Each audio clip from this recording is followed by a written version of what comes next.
Have you ever felt like there's something more to life than what you're currently doing? Do you see the world differently than everyone around you? Do you ever dream of achieving big things but feel stuck? We're Tiffany and Sid, and we are the Cycle Breakers. Not long ago, no one believed in us. The people closest to me said I'd make a great receptionist. And mine completely abandoned me and left my life. We started our journey 5 years ago in a basement. Now, we live our dream life in the Smoky Mountains of Tennessee. But how did we get here? We saw a life that was much better than the one we were living. And broke through the blocks that hold most people back. Like self-sabotage, crippling self-doubt, and the fear of rejection. But we knew we were made for more, so we bet on ourselves to make the life that we wanted. And jumped into a life dedicated to breaking old cycles and patterns. And now we live on 97 acres in the Smoky Mountains. We travel the world speaking on stages, and we help a small army of people break their cycles as well. We're the Cycle Breakers, and we break through blocks that are holding most people back so we can go live our dream life. Welcome to the Cycle Breakers Show. Hello, everyone, and welcome back to the Cycle Breakers Show. I am one of your co-hosts, Tiffany Toombs, and we're joined by my amazing husband, Sid Clevinger. Hello. Show for you today. What is going on, everybody? Super excited you're here to join us today. So today we are going to be talking about the process, really, that we take people through to help them break the cycle. And what's funny about this is that I had been doing this process with people for 5 or 6 years before I even realized that this was the process. And so in breaking the cycle, we get to rise above it with the RISE method of healing. Yeah, it's crazy. Like you said, we've been doing this for individuals for so long. And, we talked to you all a little bit over the past couple of shows, kind of how we landed here in the Smoky Mountains, how we got to 97 acres here right on the edge of the Smoky Mountain National Park, how we broke through negative cycles that we had been in through trauma, through self-sabotage, through all the blocks that were holding us back. And we talked to you about what those were and kind of like gave you our story. Now what we want to go here on this episode is really give you the 4-step formula that we used as we were going through that to break the cycle as well.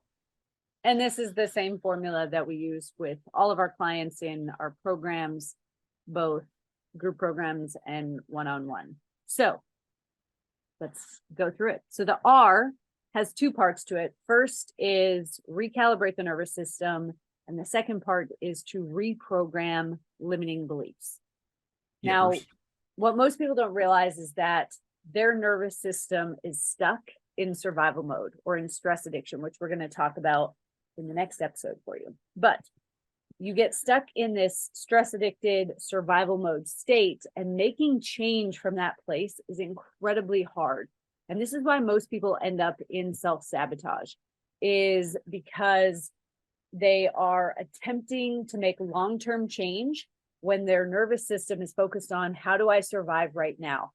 How do I make sure that I get through this next moment? And it doesn't really care about the long-term strategy, because there is no long-term strategy if we don't survive this moment. Right. And yeah, so, go ahead. I was gonna say, for me, I've been through this recently. Tiffany's been through this as well, but I've been through it really recently. And like for me, it was really understanding that it didn't matter what I did, my foundation was broken. And I think a lot of people look at this as like, we've talked about it. A lot of people look at this, well, I can meditate, or I can do affirmations, or I can, go out there and do the next cool thing that people say is going to help me feel better or help me be healed or whatever. You start talking about healing and thousands of people start running. But, I think at the end of the day, before we can really make everlasting change and understand about and have certainty around clearing any block that comes our way, it really has to start with the foundational pieces. And what we found and what you found through working with hundreds of people individually, as well as thousands of people through groups and courses and stuff like that, that it's really came down to everything begins with the nervous system, as it's literally the electronic circuit to the brain.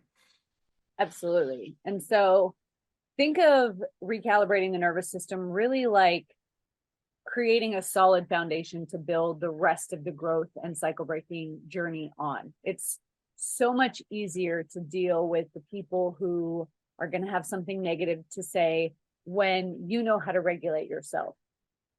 Otherwise, everything that they say just feels like an attack, and it just puts you deeper and deeper into survival mode. So this is going to allow you to have the, what I call nervous system flexibility, to be able to navigate some challenging moments without having to go backwards or self-sabotage. Then we need to reprogram our limiting beliefs. So reprogramming limiting beliefs is recognizing that 95% of the beliefs that we have right now as adults were planted in the brain between the ages of 0 and 7. And then we've been looking for evidence to validate and prove those beliefs true ever since. And that's all that it takes for a belief to become a belief, is that we have a thought and then we look for evidence that that's true, which means we'll assign meaning to certain things to help validate the belief system. Back in 2020, there was, and we're not going to get political, but with the election and with everything else that was going on in COVID, if you know what I mean, there was a lot of people talking about this cognitive bias and how people created these echo chambers. And we tend to talk about that a lot when it comes to politics, but people don't realize that they do that in their life every single day. Yep. Like if you believe that it's hard to make money, you're likely going to hang out with a bunch of people who have the same belief.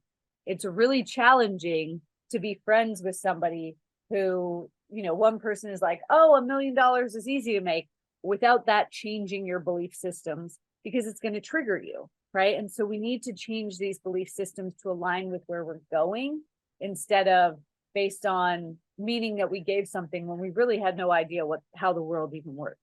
I mean, do you remember, like, I mean, I got stories. I mean, I think, you know, really a lot of it changed when I started hanging out with you, because like, you know, it's always kind of been the Tiff and Sid, you know what I mean? It's been us, right? And we're always like together. And so like, you know, when we met 6 years, and again, this, you know, goes back into, I talk about, you know, you don't necessarily have to be married, although that's a big help. Love you, babe. But it's also, you know, like having at least one person around you that holds your feet to the fire, that, you know, knows like these are the goals. Because I find it so easy, like when you get into an environment and like, yes, people are a part of that environment, but the environment's a part of that environment too. Like where you're living, the energy around that environment, what you're around on a daily basis. I mean, like we're around all this just ridiculous energy here in the Smoky Mountains. But like, you know, I found that like, you know, it can become really easy to kind of take a step back, because your mind, at least my mind, would go, well, it's okay. Like, you know, no one else is at that level. Why do I need to be at that level? And like, that was the thought pattern that I would start getting. And then like I got lazy. So like, I'd be like, oh, well, okay, I got other stuff I need to do. Like maybe I can just get a B here or a C, right, on a grade scale, and I'll still pass, instead of being like, no, I'm going to do the best that I can do. And I'm going to go out there and I'm going to, you know, literally be the cycle breaker in that situation. And I'm going to blow everybody, you know, out the water, right, at what they believe I can do. And I think like that's really important to know, because at least for me, it was something that I consistently self-sabotage myself with, and consistently allowed myself just to kind of replay over and over and over again, which turned into a negative loop that took me a lot to break through. Yeah, I mean, I remember growing up, my parents would regularly refer to $20 as being a lot of money, right? Like to spend $20 on a new piece of clothing. And I'm not blaming my parents here. Like they came from very, you know, scarce backgrounds as well. So that was what they learned. But, you know, growing up, like even making $100,000 a year was like beyond conceivable to me, because of the environment that I was in, because of the beliefs I was surrounded by. And then I remember when I was in Australia, when I started my healing journey, I started hanging out with people who would talk about $1 million as though it was not really that big of a number. And it completely, initially, I got super triggered. And this is part of, like, if you're finding yourself really triggered by something somebody says, it's likely because what they're saying is bumping up against your belief system and it's challenging your belief system. And because we're programmed and wired to survive, when our belief systems are triggered and challenged, that feels like we're going to die, right? It feels like it triggers that survival instinct. And so it really triggered me at first, but the more that I spent time in these environments, the more I was maybe like, maybe it's not that big of a number to hit, right? 6 figures, 7 figures. And now, that's something that we talk about on a regular basis. And in the, in the communities that we're in, we'll go to events and we'll see people make $500,000 like it's nothing. I mean, Right. I've seen, we saw Russell Brunson at FHL make $2 million in a half an hour, right? Yeah. You go to Tony Robbins, UPW, you'll watch him make $6-8 million, right? In whatever it is, a couple hours. And you're like, and when you start to see that over and over again, instead of it becoming something like I was the same way, because, you're sitting there and you're like, I've been told this my entire life, which goes right back into the next thing, which we'll jump into in a second with, inner child work. But it's like, like you would look at that and you're like, there's no way. And then you start saying they must be cheating, right? They must be breaking the law. There's something that's devil's work, right? But then when, we started we started looking at it and it's like, you kind of, for me, it was the evidence, right? Like the sheer evidence of like, it's not one person saying their life's changed from Tony or from Russell or from whoever it is that you see make the money, right? But it's so many people that are like over and over and over and over again. And that evidence, and then that evidence that you create, because when you really break down $1 million, especially as an entrepreneur, $1 million really isn't that a lot of money. Because when you break it down into 365 days and you slice it and you dice it, you're like, oh, I only got to make a couple of thousands, a little bit over a couple $1,000s a day, and I'm there. So, like I think like when you can really, and I know you talk about this a lot, but really shift the perception around what it is, instead of just it's $1 million or it's this big mountain. When we really started understanding, and this is something that we learned, right? But it's when we start to understand how to break down a goal and understand how to break down what's in front of us, because there's always going to be a mountain in front of us, right? But it's like break down what's in front of us, then it becomes a lot easier to say, okay, what do I got to do today? And it becomes a lot easier. And on that note, like, as you start changing your life and breaking cycles, you're going to challenge other people's belief systems. So I had a little chuckle to myself, Sid, when you said the devil's work comment, because when I started my coaching business, when I first moved back to Canada, I had just lost everything and I just went all in on my coaching business. And I remember, I was on track and ended up hitting 6 figures in my first year. And I remember one of my aunts pulling me aside midway through the year and just saying, are you in some sort of pyramid scheme? Like, it's not possible to be making this kind of money this quickly. And she actually had no idea what kind of money I was making at the time. But it was just, so you are going to challenge other people's belief systems. And so maybe when they hate on you, just recognize it as their belief system is being challenged instead of meaning anything about you. And for those of you that are sitting here and you're like, well, that's Tony Robbins and Russell Brunson. Of course, it's them at the top of this pyramid. We want to let you know, Tiffany and I just got back from Nashville a few weeks ago, and we watched a guy that we had barely knew, right? Never even heard of him before, had no idea. This guy from Delaware lives on a ranch with horses and goat, right? And does healing, which is how we got connected with him. And what was it, Tiff? He made was it $750,000 or $500,000, right? From I think it was state. about $500,000 or something. I made about $500,000, and we watched it. Like, we were in the back of the room, right? We sit there, and he didn't have the Tony Robbins glitz and glamour. He didn't have the Russell Brunson, the heavy hitter Russell Brunson who's hopping up there with 2,500 people in the audience. He had what, Tiff? Maybe 150 people in the audience, maybe. And maybe around 200 for the weekend. Yeah, maybe around 200. I don't know if everybody was in the room, but like, you're talking about 150 people to 200 people, and he pulled off $500,000 in what, half an hour? So to say, it happens everywhere around us. And when we are able to change what it is that we see, which again comes back to breaking the cycle, right? When we're able to change what it is that we see, the world will show us over and over and over again how to get the things that we want. At least that's been my experience with it. Yeah. So, I mean, like I said, changing a belief can be as simple as looking for different evidence. Instead of looking for evidence that you're not good enough, look for evidence that you are. Instead of looking for evidence that no one will listen to you, look for evidence that people will. And then talking about the limiting beliefs piece, right? Like the next step really, the next step, a part of this process that, you really authored, I'm definitely not going to take any credit for it. That you definitely authored and that you created over, working with hundreds of people individually and thousands of people in group and, courses and stuff like that. Is really tied to the limit. I would say the limiting belief part, right? Because it happens before we have the limiting beliefs, because it's what we grew up knowing. And that's our inner child healing and our inner child, what you call work. What exactly is that? Yeah. So our inner child work, first, like if we look at it big picture, it's important to know that we only hold on to unresolved negative emotions, which if you imagine in your mind that we have this bucket and all the unresolved emotions that we've ever had in our life go in that bucket. Well, for most people, that's every negative emotion they've ever had, because very few of us were taught how to manage and regulate our emotions. And again, it's not our parents' fault. This was not something talked about. I mean, as recently as the 90s, which I know is, 30 years ago now, but but I know that it can sound like a long time ago, but as recently as the 90s, we thought that, or scientists thought that emotions were just this annoying thing that got in the way of our thinking.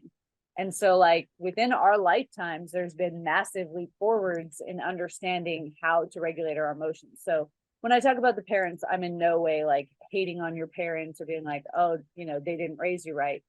They just didn't know any better.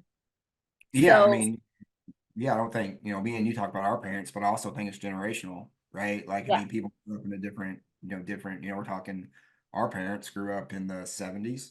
I mean, that's a completely different culture. yeah. And I mean, they grew up with parents who lived through the Great Depression, right? Right. So, Absolutely. so if we imagine that we have this bucket, let's say the first time that you felt anger, you were 2 years old and your mom took you to the toy store, wouldn't buy you the toy that you wanted. Even though like now that seems like, oh, well, that's not that big of a deal. For kids, any negative emotion is a big emotion, especially the first time they feel it. So that created like an imprint, or think of it like creating a dent on your nervous system. And then every time you felt how that 2-year-old felt, you've added a link onto the chain. And so we can have these chains of emotion that just go on forever. And every time we create a new link, we are filling up that bucket a little bit more. Can I ask you a question? Because Yeah. a lot of people will talk about it like this, and I just want to see if this is, I don't say the same thing, but if this is kind of what they're trying to explain instead of it being the actual thing, which is inner child work. When people talk about carrying baggage, because I know that's a huge term, is this where the baggage comes from? Yeah. So everything that's stored in that bucket is essentially the baggage that they're carrying. Got it. So, like, I know a lot of you that are listening to this, you probably heard, well, you just need to let go of I used to hear this all the time. You just need to let go of the baggage. Just let it go. Just let go. And I look at people, and you remember this. I'd look at people and I'd be like, this doesn't make any sense to me. I don't know how. Well, Yeah. the how was because they didn't take it the step deeper. And the step deeper is where did these come from? Oh, they came from the inner child. They came from the stuff I learned when I was a kid. Oh, okay. So they came from that. Then how do I, and what Tiffany will tell you, but how do you get rid of them? Yeah. So we have all these chains. We have one for anger, one for fear, one for sadness, one for guilt, one for shame, one for every negative emotion. And most people, they have a bucket that's full well before they hit 18. And so a couple things that we've come to learn is that this bucket is really heavy to carry. And this newer research is showing that 70 to 80% or possibly even more of chronic health issues, everything from depression, anxiety, bipolar to cancer, fibromyalgia, liver disease, etc., is linked back to carrying too much of this emotional baggage. The other thing that we know is that part of our psyche gets stuck at the age that we were when that chain was first created. So if you were 2 years old when you first started the anger chain, part of your mentality or part of your mindset got stuck at 2.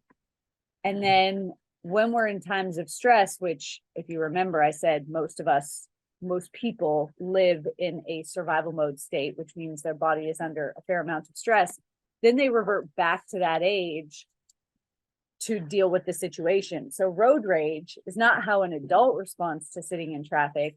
That's the 2-year-old throwing a temper tantrum for not getting what they wanted. And a lot of people are out here running businesses, raising kids, doing all this stuff from that wounded inner child's perspective. Or, you have a situation where, somebody says no, and you're taken back to that rejection that you experienced when you asked out, a girl for the first time growing up. And then all of a sudden it's like, well, I'm never going to ask somebody for anything again. Right. And so what inner child healing is it's about going back, giving that younger version of you the tools and the resources they didn't have, doing a process called reparenting, where we're giving that inner child what they didn't have. And I know this sounds kind of woo-woo, but the thing about the unconscious mind is that it doesn't know the difference between fiction and reality. So if you're in a meditative state, which means your unconscious mind is open to suggestion and open to receiving, and I tell you that I'm giving you to feel yourself receiving the resource of confidence, then that's what your body is going to feel. And your mind is going to say, okay, now I have confidence. And that's the part of the inner child healing journey. Yeah, I mean, it's deep. I remember when I first started, it's like, whoa, like you brought back some memories there with asking out my first girl. I think I got rejected pretty hardcore. I think, well, actually that would have been middle school. So I don't know if you count like 3rd grade, but if you do, I got a yes for a couple of years before I grew into, started growing up. And then they're like, this guy's weird. And then I was just turned down like all through middle school.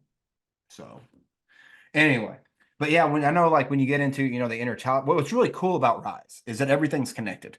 That's what I really like about it. Right. And we kind of reverse, I almost say reverse engineer, but every part of it is connected to the next piece. And in the next piece, right, we talk about what's really connected to those wounds and what we're looking to, shift really by getting rid of, by recalibrating the nervous system and resetting it, by getting rid of those limiting beliefs.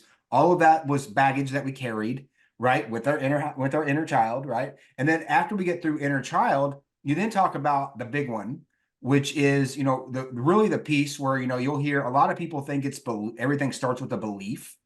But what we've found, is that everything actually starts with an identity. And I heard Tony Robbins talk about this on a podcast, and it blew me away because this was the time that it was like, oh, light bulb. And what he was talking about a smoker. And I think I might have mentioned this on one of the last shows real quick, but I'll just go over it in a little bit more detail. So what he was talking about was people are going to start smoking. And a lot of times people will start smoking. I used to smoke. I don't anymore. You can ask Tiffany, gave it up. But it was people will start smoking cigarettes. And what it is they start smoking cigarettes because they want to fit in or whatever the reasons are that they do it. But then they become a quote unquote smoker. And part of their life is being a smoker. A smoker, it's not just smoking the cigarette. It's not just the action in what they do. It's everything around why they do the action. And ultimately what he was talking about was, there's always people that want to stop smoking cigarettes. But unfortunately, a lot of reasons people can't quit smoking cigarettes is because they try to do other things without ripping out the foundational reason around why they started smoking. And that is they became an identity of a smoker. And when they're able to rip away the identity of, I'm not a smoker, I'm a non-smoker, I don't smoke anymore. Well, when they're able to do that, then it doesn't matter who puts a cigarette in front of their face. It doesn't matter what the occasion is. They're a non-smoker. So their brain is going to be tied to, I'm a non-smoker, I don't need that, instead of I'm a smoker trying to quit. And those are two completely different statements, because when I started saying one instead of the other, everything in my mind shifted. Everything in my body, my energy literally shifted. And the anxiety that I used to get was literally no more. And this kind of leads into the third part of this, which is just so genius, if I say so myself, for you, but shifts into the next part of this, which is shifting your identity. And exactly what is that, Tiff?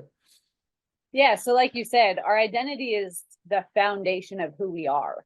And our identities come with this set of like rules or hidden commitments or boundaries that we have to stay within. So in the example that you gave, a smoker, even if they're trying to quit or they have quit, a smoker smokes. And a non-smoker does not smoke. And so just like a perfectionist seeks out perfection and a people pleaser will put everybody else first, whatever we say about ourselves and however we identify is what we'll default back to. Now, the challenge with our identities is that we don't just have one, right? You'll have people saying, like, for me, I had a perfectionist, I had a people pleaser, I had a lower middle class, I had not good enough. Like, I had all these identities, and all those identities kind of overlap until you have that Venn diagram where it's just like a tiny little part of the circles overlap. And now that's the space that you have to be in. And that's why so many people end up shrinking themselves or playing smaller than what they actually are, is because they're in this place where they have to fit in and make all of these belief systems work, or all of these identities work. Did you ever, like, I know, I caught, I used to do this a lot. Like, you probably even recognized me doing it when I bring it up. And I know you have, because I used to do it when we first started dating. But do you remember, like, when I would bring up, like, this is who I am because of that? And a lot of this would be tied into an excuse or a reason that I gave myself to do the thing that I know I shouldn't have done or should be doing. So, like, and a lot of times I would tie that back, which is interesting that inner child wounds and shift your identity are right next to each other. A lot of times I would tie that back to things that would happen when I was a child, things that my parents would tell me, things that my family would tell me, or things that my family did. Like, you know, at least I catch myself a lot more now. I'm definitely not perfect at it, but, like, it becomes really easy to then just put yourself into that this is who I am. And then I boxed myself into not this is what I can become. So when I first met you, you would say a daily affirmation. And this is why affirmations don't work for so many people. Oh, she's gonna make fun of me now, but it's a good thing. Y'all need to hear it. So affirmations, our unconscious mind will reject it if it doesn't align with what we believe. So Yeah. you used to get up every morning and say an affirmation of, I'm focused and I pay attention to detail, but then Not you be had an focused. identity of ADHD. And so I would listen to you getting on calls every single day. And like one time a day, you were saying the affirmation. And then like 10 times a day, you were saying, I have a you were like, oh, I have blue squirrel moments all the time, or I have blah, blah, blah. blue And I squirrel was like, moments. well, Yeah, I used to say that all the time. I don't say that anymore, but I used to yeah. say that all the time. Yeah. But every time you said that, that was validating the belief and completely Anchoring overriding back. Yeah. overriding the affirmation that you were saying. And people don't realize that they do this, but that's how we always default back to our identity. So with shifting the identity and rise, what we're doing is we're moving away from who we used to be, because if you continue to make decisions based on who you are today, you're going to get more of what you have today. If you make decisions based on your future self, then you're going to get what your future self has. And so shifting the identity means, okay, we're going to make decisions and become my future self, right? I'm going to start showing up as my future self would, as opposed to being who I am today.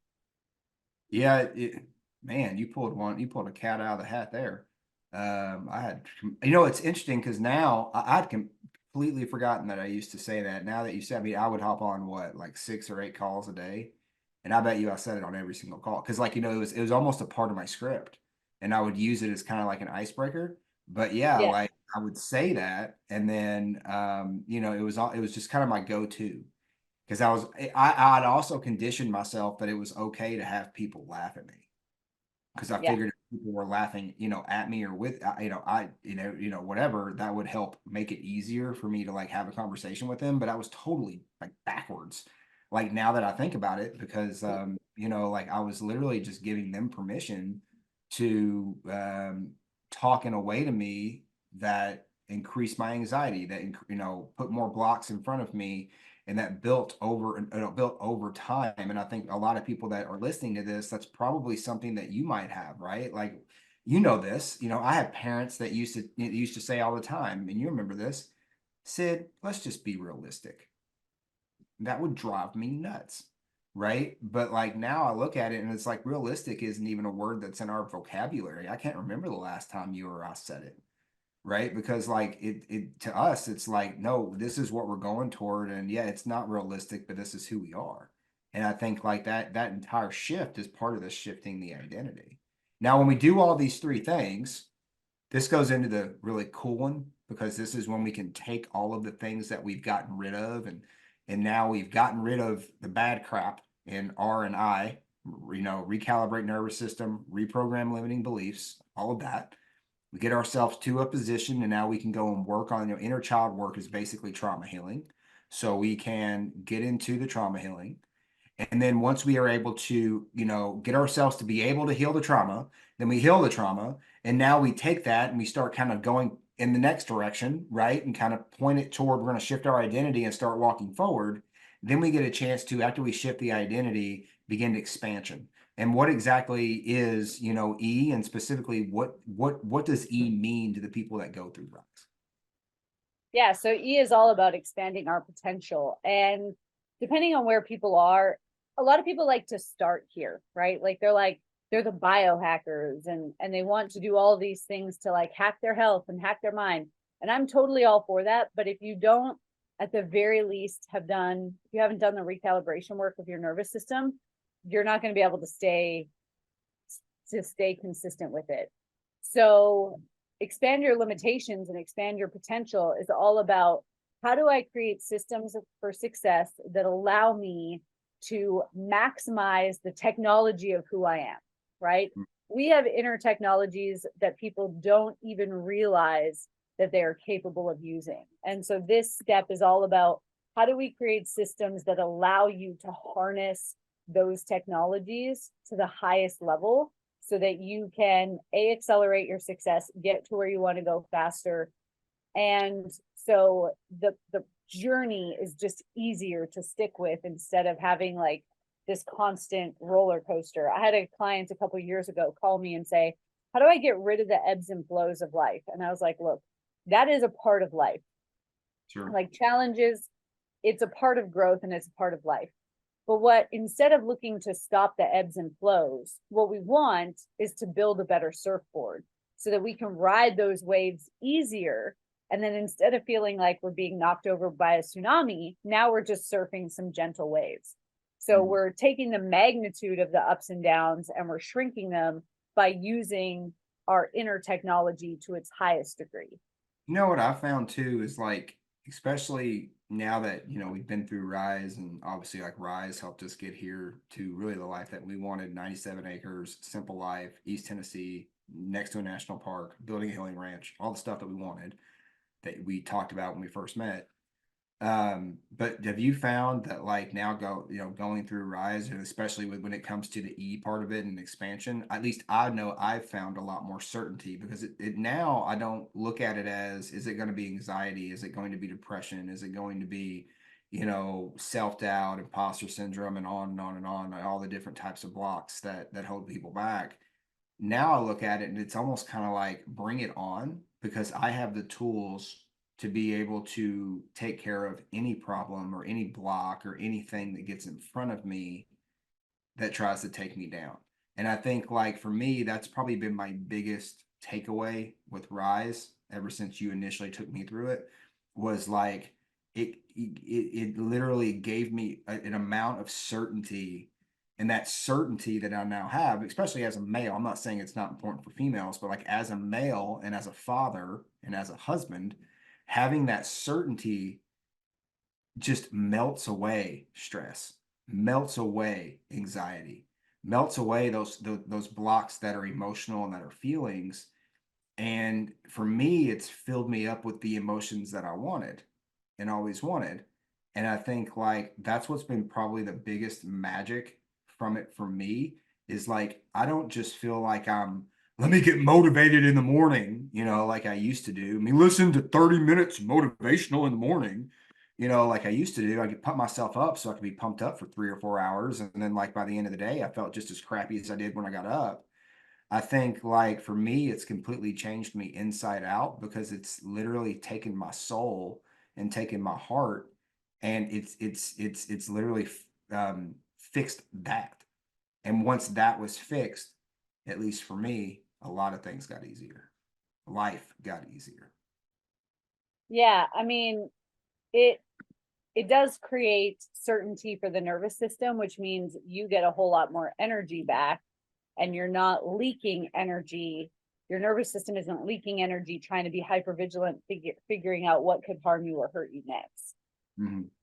Absolutely. Yeah. I mean, that just as someone, call me your guinea pig, whatever you want to call me, but like the first one that really went through this, what was it like? Well, I'll say first one, but like the first one when we actually defined it, or you defined it. I mean, I think like that, if someone's looking like for me, the biggest question I have, and people would say, like when we started back and we were talking about, reprogramming limiting beliefs and recalibrating the nervous system, which tied into just helping you let go of the past stuff. Like, I didn't know how to do that. I told multiple people that told me how to do that. I don't know how. And people would look at me and they couldn't tell me how. That was what was frustrating. It stopped there at the surface. Just, let go of your baggage. What do you mean? I don't know. What are you talking about? Like, I'm not wearing a backpack. Like, please give me more so I can do it. And for years, I mean, we went through multiple mentors, thousands, tens and tens of thousands of dollars, never once until it was you that was like, this is what you got to do. And I think like for me, like that right there, without a doubt, like I mean, I'd say it saved my life, not to be cliche, but I mean, like, it saved my life in so many ways because I used to hate life. I used to hate getting up in the morning. You saw it. I used to stay in bed till 10 or 11 o'clock because I didn't want to get up, and now it's like, I can't wait to get up. I can't wait to see the sunrise. I can't wait to hear your voice, hear Chad's voice, and I think like when you're able to step into something like that, life is such a blessing, and it can be so cool. Like the things we get to do are so cool and we have so much fun. Like I really do. And I didn't used to have fun. Now I have fun. And for me, like, for anybody listening to this, like what do you get on the other side? What I got on the other side was my life back, my identity back. Now I can be myself and not worry. Worry is out the window for me. Out the window. And I think like for me, it's like when you're living a life like that, where you're up and we talk about Chad, he gets up and like he goes outside without a fear in the world. He puts his hands out and he sprints just forever. And it, he doesn't stop for an hour and a half, 2 hours. But like, like that's the little kid inside of us that you taught me, like that wants to do that. The extroverted guy was hidden in a cage for a long time. But it was really like the steps that we talked about here that helped me get out of that cage.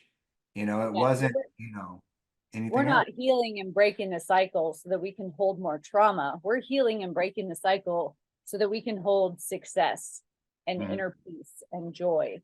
And really, the first step in all of this, like we said, it starts with the R.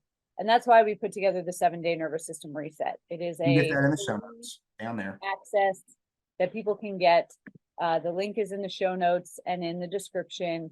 And what this is going to do is it's going to give you the 7 most powerful exercises that we've discovered that we share with each and every one of our private clients when they first start with us, so that they can create that foundation of success, that solid foundation to do the rest of the journey on. So if you don't have it yet, make sure that you get the 7-day nervous system It's reset. going to the show notes, like we said. If you're going to the show notes or down here below and in the description, whatever you want to call it, and yeah, like grab that. Like what's so cool about these, because I'm not a guy, this. I'm not a guy that wants to sit down for 3 hours in the morning and do all this stuff, right? Like some people would say, you got to journal, you got to do affirmations, you got to do a cold plunge, you got to, like go out there and ground for 15 minutes. You got to meditate for 20 minutes. Before you know it, you're doing 2 hours of morning routine before your day even gets started.